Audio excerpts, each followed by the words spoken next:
ایک دفعہ ایک آدمی نے میرے اوپر بڑی چڑھائی کی، تم تبلیغ والے منافق ہو، کہتے کچھ ہو کرتے کچھ ہو، تمہارے قول اور فعل میں بہت فرق ہے، بہت۔ جب ان کا غصہ اتر گیا تو میں نے ان سے کہا بھائی 100 نمبر تو اللہ نے بھی نہیں مانگے، آپ کیوں مانگتے ہو؟ اللہ نے کہا ہے فمن ثقلت موازینہ، جس کی نیکیاں بڑھ جائیں گی گناہ تھوڑے ہوں گے تو پاس کر دوں گا۔ تو 100 نمبر تو اللہ نے بھی نہیں کہا کہ ایک گناہ تیرے کھاتے میں نہیں ہونا چاہیے، 100/100 نمبر لے گا تو جنت دوں گا، نہیں تو ریپٹ مار کے جہنم میں ڈالوں گا۔ تو 100 نمبر تو اللہ بھی نہیں مانگتا، اسے پتہ ہے میرا بندہ کمزور ہے، کبھی گناہ کرے گا کبھی نیکی کرے گا۔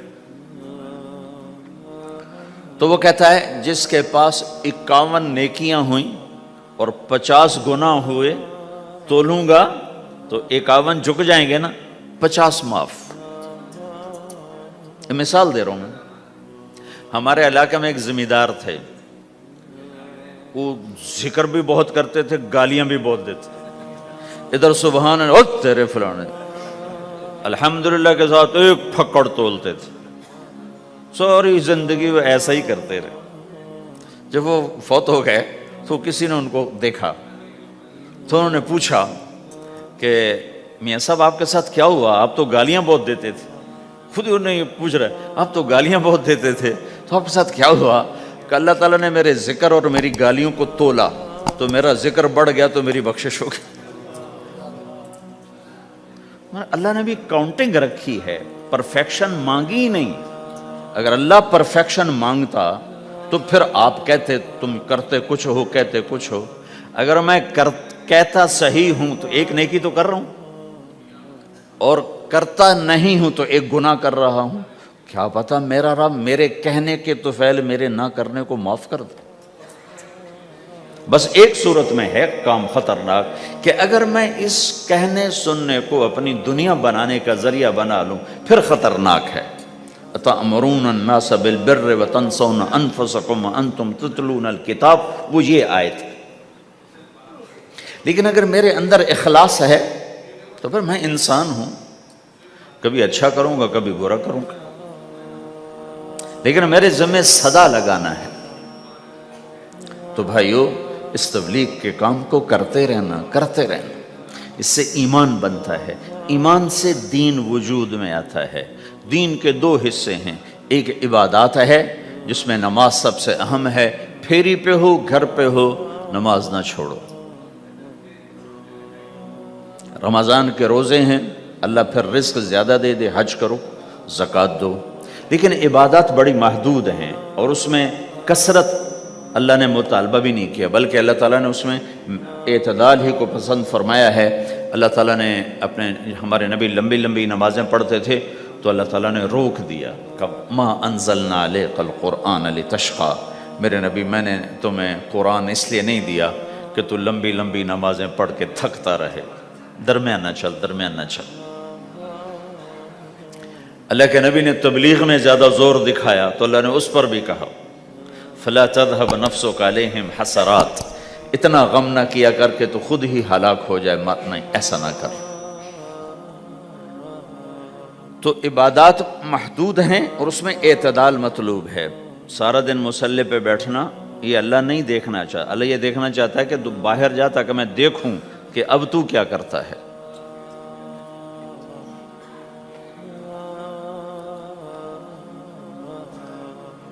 دوسرا حصہ اس کا اخلاقیات ہیں، آپس کی معاشرت ہے۔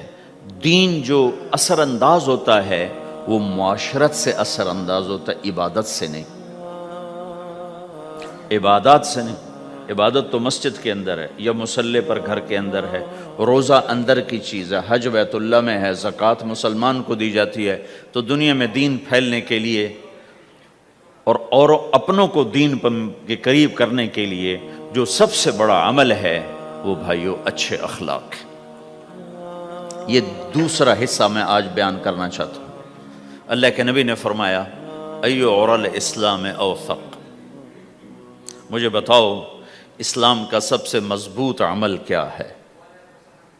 تو صحابہ نے کہا الجہاد، یا رسول اللہ جہاد۔ اسلام کا سب سے مضبوط عمل کیا ہے؟ صحابہ نے کہا جہاد، تو آپ نے کہا وَحَسَنٌ وَمَا هُوَ بِهِ، ہاں ہاں جہاد بہت اچھا عمل ہے لیکن سب سے بڑا عمل نہیں ہے، سب سے مضبوط عمل نہیں ہے۔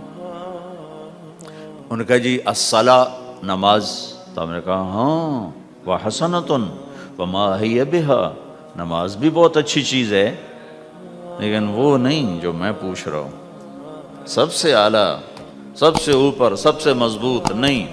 تو انہوں نے کہا جی الحج، حج، تو آپ نے کہا حج بھی بہت اچھا عمل ہے لیکن وہ نہیں جو میں نے پوچھا ہے۔ پھر صحابہ نے کہا جی روزہ، آپ کا روزہ بھی بہت اچھا ہے لیکن وہ نہیں جو میں نے پوچھا ہے۔ تو پھر صحابہ نے کہا یا رسول اللہ پھر آپ ہی بتائیں، ہمیں تو نہیں پتا۔ تو ہمارے نبی عبادات سے اوپر لا رہے ہیں، اپنے ساتھیوں کو عبادات پہ قائم کر دیا۔ ہر آدمی نمازی بن چکا ہے، ہر آدمی روزے دار بن چکا ہے، ہر آدمی مالدار زکوٰۃ دینے والا بن چکا ہے، اور ہر آدمی حج کا جذبہ پیدا کر چکا ہے۔ اب آپ ان کو اخلاق پہ لانا چاہتے ہیں، چونکہ اسلام کی تکمیل اخلاق سے ہے۔ اسلام کو تشبیہ دی گئی ہے گھر کے ساتھ، بنی الاسلام علی خمس، تو بنیا کا لفظ عمارت پر بولا جاتا ہے۔ تو اسلام کی بنیاد میں ہے کلمہ، نماز، روزہ، حج، زکوٰۃ۔ اگر اس مسجد کی بنیادیں بھر دی جائیں تو اس کو مسجد تو نہیں کہیں گے نا۔ ہاں جی بنیادیں ڈال دی ہیں، چھت ڈالنی ہے، جب چھت پڑے گی تو پھر یہ مسجد کہلائے گی۔ تو اسلام کی بنیاد قائم ہو چکی تھی، اب آپ چھت ڈالنا چاہتے تھے۔ چھت کیا ہے؟ وہ اچھے اخلاق ہیں، تو اب آپ ان کو اوپر لا رہے ہیں، اوپر لا رہے ہیں۔ تو آپ نے جب پوچھا تو انہوں نے وہی کہا جو انہوں نے ابھی سیکھا تھا، نماز، روزہ، جہاد، حج، لیکن آپ نے سب کی نفی کر دی، نہیں یہ بھی نہیں، یہ بھی نہیں، یہ بھی نہیں، یہ بھی نہیں۔ کہا اچھا یا رسول اللہ آپ بتائیں، تو آپ نے فرمایا ان اوثق عر الاسلام الحب للہ والبغض للہ، اسلام کا سب سے مضبوط عمل وہ آپس میں اللہ کے لیے محبت کرنا ہے۔ اسلام کا سب سے مضبوط عمل وہ آپس میں اللہ کے لیے محبت کرنا ہے۔ اسلام کا سب سے مضبوط عمل وہ محبت ہے، اللہ کے لیے بغض ہے، اللہ کے لیے محبت ہے، یہ اسلام کا سب سے مضبوط عمل ہے۔ تو بھائیو، یہ چھوٹا سا معاشرہ اسلامی بن جائے، اس کے لیے بنیاد میں نے پہلے بتا دی، اب چھت بتا رہا ہوں، وہ ہیں اچھے اخلاق۔ اللہ تعالیٰ نے جب ہمارے نبی نے نماز لمبی پڑھی تو اللہ نے کہا درمیانی پڑھو، میں نے ابھی بتایا۔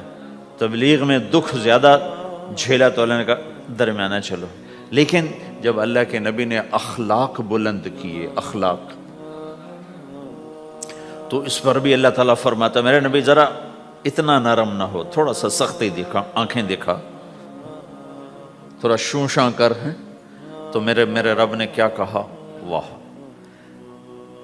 میرے رب نے آپ کے اخلاق کی جیسی تعریف کی ہے، آپ کے کسی عمل کی ایسی تعریف نہیں کی۔ نماز کو کہا معتدل، اعتدال، دعوت کو کہا اعتدال، اور اخلاق کو کیا کہا؟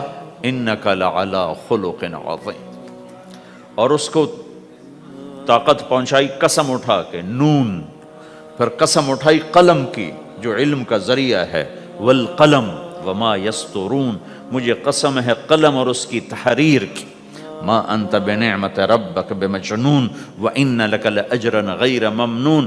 ان دو آیتوں کو چھوڑ کر اگلی جو آیت آ رہی وانک لعلی خلق عظیم، اے میرے محبوب میں قسم اٹھاتا ہوں قلم اور اس کی تحریر کی، تیرے اخلاق بڑے عالی شان ہیں۔ یہ نہیں کہا تیرے اخلاق بڑے عالی ہیں، انک لعلی، علا، علا کا یہاں بہت عظیم الشان کردار ہے۔ علا یہ بتا رہا ہے کہ اے میرے نبی جتنے اخلاق تصور کیے جا سکتے ہیں وہ سب تیرے تابع ہو چکے ہیں، اور تو ان پہ سوار ہو چکا ہے، تو ان پہ چھا چکا ہے۔ علا چھا جانے کے لیے ہوتا ہے کہ تمام اخلاق تیرے غلام ہو چکے ہیں۔ ایک دفعہ آپ نے فرمایا اچھے اخلاق 360 قسم ہیں، 360 قسم، 360 صفات کا مجموعہ